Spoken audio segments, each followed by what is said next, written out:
নমস্কাৰ পুনৰ এবাৰ শিক্ষা হেতু এপৰ লগত জড়িত নতুন এটা ভিডিঅ'লৈ আপোনালোকৰ মাজলৈ আহিছোঁ। আপোনালোকে সকলোৱে অৱগত যে নতুন শিক্ষাবৰ্ষৰ আৰম্ভণিতে অৰ্থাৎ এপ্ৰিল মাহৰ আৰম্ভণিতে এটা গাইডলাইন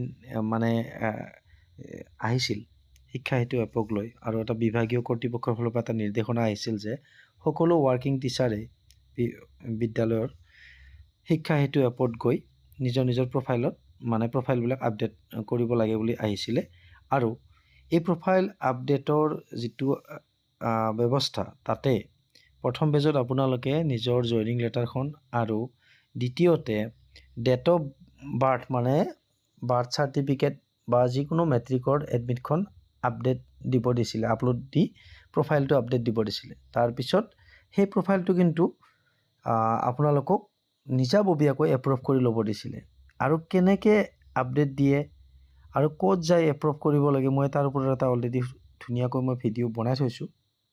মোৰ চেনেল পেজত গ'লে আপোনালোকে দেখা পাব। এতিয়া এই নিৰ্দেশনা অহাৰ পিছতো বহুতো শিক্ষক শিক্ষয়িত্ৰীয়ে নিজৰ প্ৰফাইলটো এতিয়ালৈকে আপডেট কৰা নাই আৰু এইটো মই কোৱা কথা নহয় আৰু সেইকাৰণেই বিভিন্ন ডিষ্ট্ৰিক্টৰ পৰা আৰু নতুন এটা নিৰ্দেশনা ওলাইছে আৰু অৰ্ডাৰ এটা আহিছে যে এইখন মই যিখন আপোনালোকক দেখাই আছোঁ ভিডিঅ'ত এইখন ধুবুৰী ডিষ্ট্ৰিক্টৰ পৰা ওলাইছে, কিন্তু মই জনাত তামোলপুৰ ডিষ্ট্ৰিক্টৰ পৰা ওলাইছে। তামোলপুৰ ডিষ্ট্ৰিক্টত লিষ্ট পৰ্যন্ত ওলাই গৈছে যে অমুক স্কুলৰ অমুক শিক্ষকে বা আৰু কোনোবা বেলেগ স্কুলৰ এইকেইজন ছাৰ বাইদেৱে এতিয়ালৈকে আপডেট কৰা নাই আৰু এদিন বা দুদিনৰ সময়সীমা দিছিলে ইমিডিয়েট আপডেট কৰাৰ কাৰণে। আৰু ইয়াতে মই ভিডিঅ'টো এইকাৰণে বনাইছোঁ ডিছকাশ্যনৰ কাৰণে। ইয়াতে কিন্তু এটা কথা পৰিলক্ষিত হৈছে, প্ৰেক্টিকেলি পোৱা কথা, বহুতো ছাৰ বাইদেৱে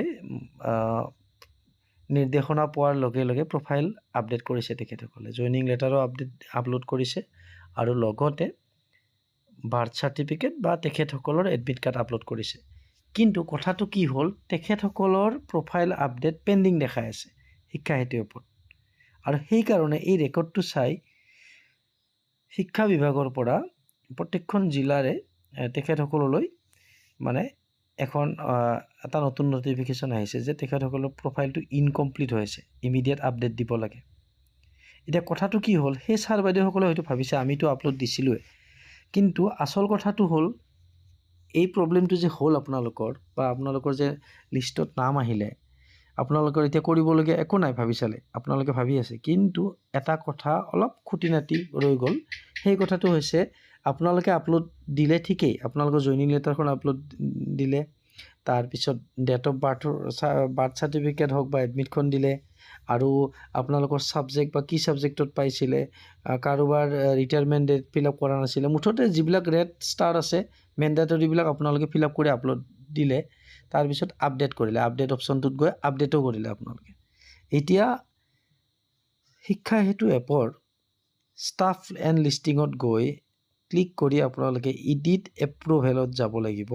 তাতে গৈ আপোনালোকে ধৰক 3টা কাৰেকশ্যন কৰিলে 3বাৰ আপোনালোকে কিন্তু এক্সট্ৰাকৈ তাতে 3বাৰ এপ্ৰুভ কৰি ল'ব লাগিব নিজে, তেতিয়াহে কমপ্লিট হ'ব। তেতিয়াহে আপোনালোকৰ যিটো প্ৰফাইল আপডেশ্যনৰ প্ৰচেছ সেইটো কমপ্লিট বুলি দেখাব আৰু ওপৰৰ গৈ এইটো আপডেট হ'ব, বিভাগীয় কৰ্তৃপক্ষৰ তাতেও শ্ব' কৰিব। কিন্তু যেতিয়ালৈকে আপোনালোকে এই কামখিনি নকৰে, আপডেট নিদিয়ে নিজাববীয়াকৈ, তেতিয়ালৈকে কিন্তু আপোনালোকৰ এইখিনি ইনকমপ্লিট বুলিয়ে দেখাই থাকিব। আৰু মই ইয়াৰ ওপৰত ডিটেইলছত অলৰেডি ভিডিঅ' বনাই থৈছোঁ, ক'ত গৈ আপডেট দিব লাগে, ক'ত কেনেকৈ ইয়াতে এডিট কৰিব লাগে আৰু যিটো আপোনালোকে এপ্ৰুভ কৰিব, এই এপ্ৰুভ কৰিলে ভিউত ক'ত যাব লাগে আৰু কেনেকৈ এপ্ৰুভ হ'ব লাগিব। এবাৰতে এপ্ৰুভ নহয়, ধৰক আপোনালোকে 4 ঠাইত কাৰেকশ্যন কৰিছে বা ডেট অফ বাৰ্থ ভুল আছিলে আৰু বা কাৰেক্ট থাকিলেও আপলোড দিয়া নাছিলে ডকুমেণ্টছ, ছাপৰ্টিং ডকুমেণ্টছ, গতিকে আপোনালোকৰ যে 4 ঠাইত যদি আপোনালোকে এডিট কৰিছে, সেই 4বাৰ আপোনালোকে এপ্ৰুভ কৰিব লাগিব নিজাববীয়াকৈ।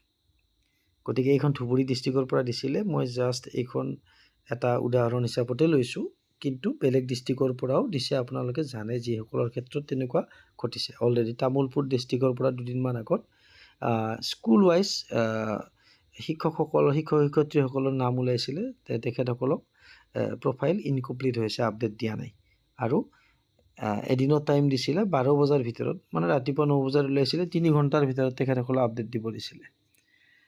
আৰু হয়তো বেলেগ বেলেগ ডিষ্ট্ৰিক্টত বেলেগ বেলেগ ডেটত ওলাব, কিন্তু এই 2-3 দিনৰ ভিতৰতে এইখিনি কৰিব লাগিব। গতিকে আজিৰ ভিডিঅ'টো বেছি দীঘলীয়া নকৰোঁ, মই এইখিনিয়ে বনাইছিলোঁ আৰু আপোনালোকে নিজৰ নিজৰ প্ৰফাইলত গৈ এইখিনি আপডেট কৰিব বুলি আশা থাকিলে। আৰু যদি এক্সপ্লেনেশ্যন কৰাত কিবা ভুল ভ্ৰান্তি হৈছে আপোনালোকৰে মাজৰ এজন বুলি মোক ক্ষমা কৰি দিব। ভিডিঅ'টো শেষলৈকে চোৱাৰ বাবে আপোনালোক সকলোলৈকে মই পুনৰ এবাৰ ধন্যবাদ জ্ঞাপন কৰিছোঁ।